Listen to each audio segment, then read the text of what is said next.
And that's, this is a bit of a change of tone here, but I still very much feel this is important. And I'll probably be writing on this more in the near future, especially when, God willing, Roe v. Wade is overturned.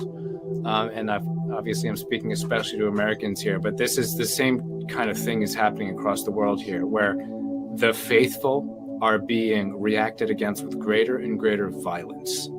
And the devil especially hates the Eucharist and the Mass. And I think he is going to inspire more and more the most devoted of his own servants, the devil's own servants, to rebel violently against the sacraments and the Mass.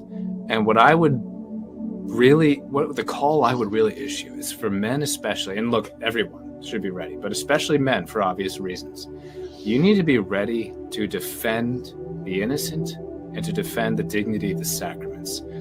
The times are coming. It could be next week, even in America, for example, that Roe v. Wade is overturned, and the pro-abortion forces out there, they have promised violence.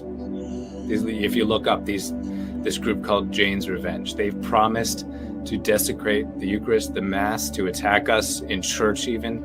Men, you got to be ready to defend the innocent in church, but also the Blessed Sacrament, which of course is Jesus himself.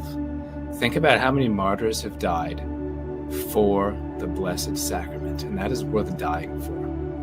I'm not saying you need to go, I'm not saying do anything stupid or imprudent, but if they're going to desecrate the Eucharist, that is worth putting your body in between. That is worth getting physically in the way of, even if they have a knife, whatever it is, and preventing from happening.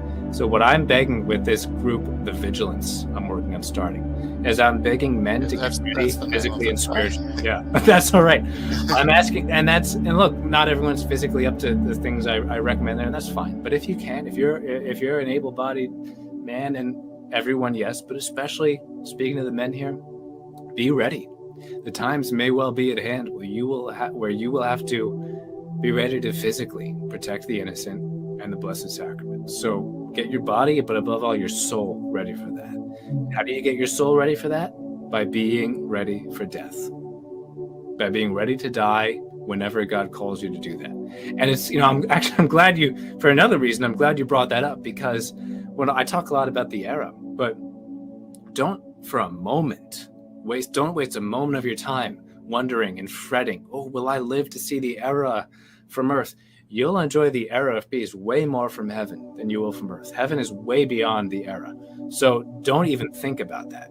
Think about hastening the era for the sake of your brothers and sisters on earth who are suffering now under sin and error and so much evil. Think about hastening the era because of salvation and sanctification exploding throughout the earth like never before in history.